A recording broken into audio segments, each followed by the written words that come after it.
Well, everybody, it's hard to believe it, but the 2024 election is in just 2 weeks. Today, we're going to map out how the polls look at the situation of this election as we dive into this election day and early voting, which has already begun in many states. Now, let's start by looking at the 538 model. You go to their front page. Who is favored to win the 2024 presidential election? Harris wins 50 times out of 100. Trump wins 50 times out of 100.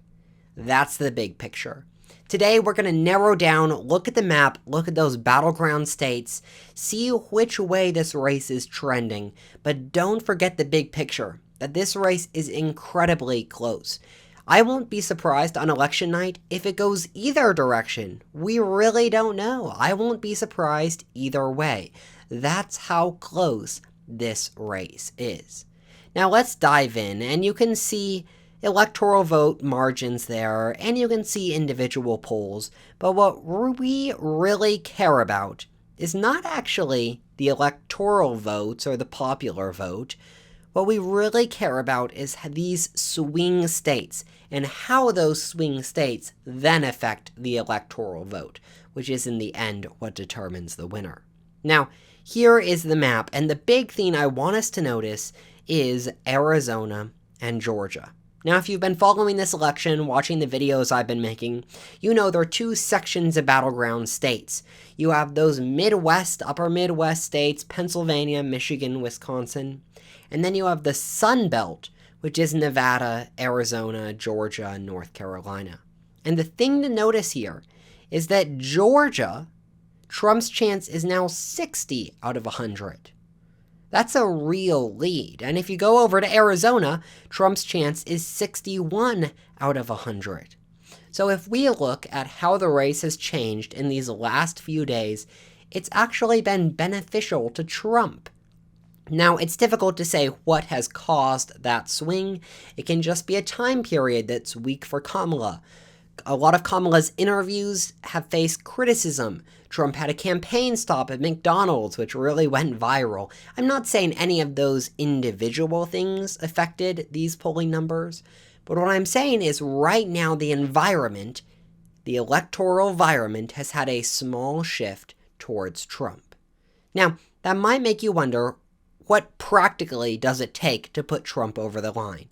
And from here, I actually want to jump over to 270 to win in our electoral map.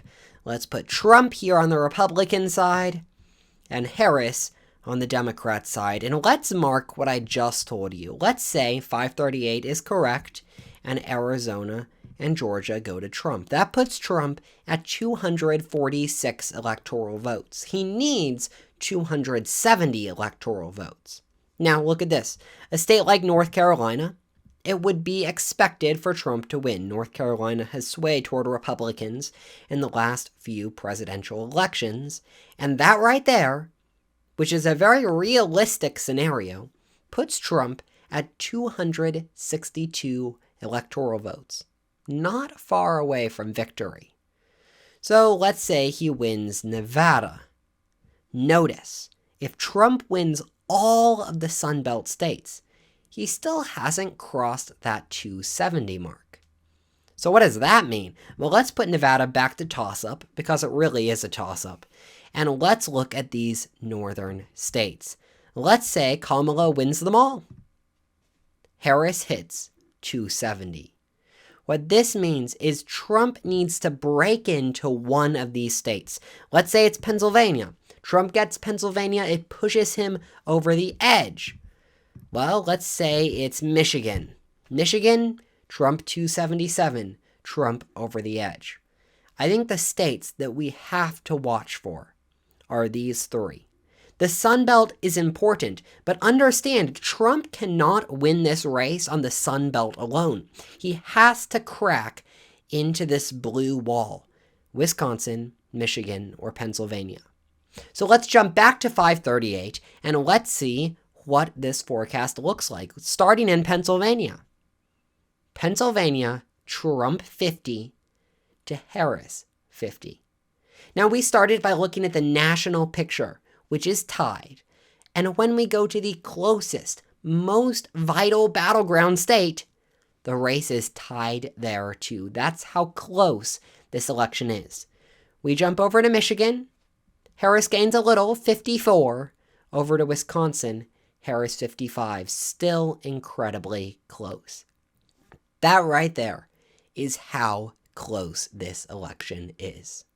Now make sure you're subscribed because next week I'm going to drop my official prediction for the 2024 election. You won't want to miss it. I'll see you then.